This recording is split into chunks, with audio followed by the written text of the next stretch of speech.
नमस्कार. आयुर्वेदिक शाळा या चॅनलमध्ये तुमचे सहर्ष स्वागत आहे.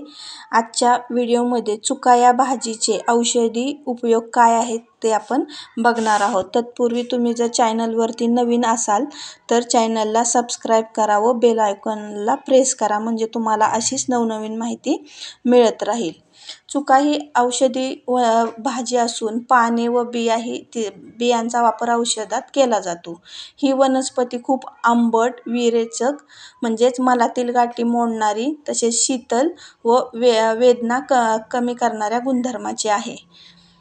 चुका ही वनस्पती हृदयाच्या आजारांवर, छातीत दुखणे, बद्धकोष्ठता, उचकी, उदरवायू, दमा, श्वसननलिका दाह, अपचन, वात व मूळव्याध अशा विकारांवर व रोगांवर उपयुक्त ठरते.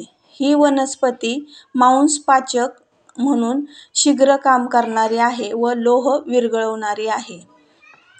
ही वनस्पती अरुची व अजीर्ण या इतर औषधांबरोबर वापरली जाते. खरूच, कोड, विंचूदंश व गांधील माशी यासारख्या विषारी प्राण्यांच्या चावण्यावर दंशावर चुकाचा वापर होतो. शिसारी प्रतिबंधक व भूकवर्धक हे तिचे गुणधर्म आहेत. डोकेदुखीवर चुका व कांद्याचा रस चोळला जातो, त्यामुळे आराम मिळतो. चुक्याची पाने ही शीत, सौम्य व विरेचक आणि मूत्रवर्धक आहेत. पानांचा रस दातदुखीवर उपयुक्त आहे. ही दाहशामक म्हणूनही वापरली जाते.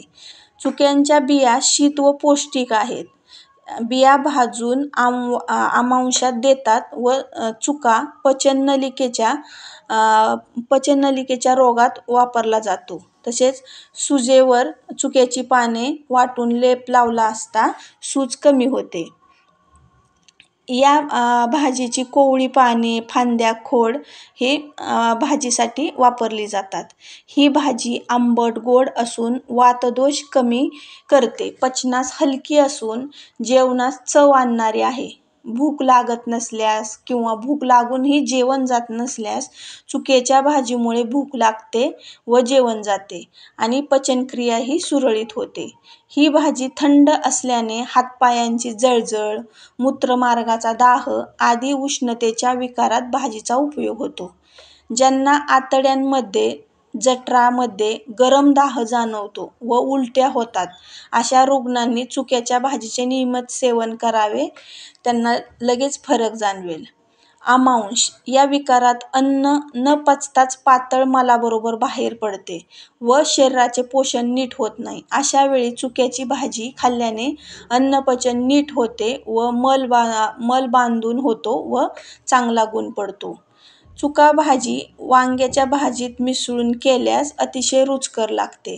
तसेच शेपूच्या भाजीतही चुक्याची भाजी मिसळून केली तर शेपूची भाजीलाही चव वाढते. म्हणून ह्या चुक्याच्या भाजीला पर्यायी नाव रोचणी असेही आहे. जर तुम्हाला माहिती आवडली असेल तर व्हिडिओला लाईक करा, शेअर करा आणि चॅनलला सबस्क्राईब करा. धन्यवाद.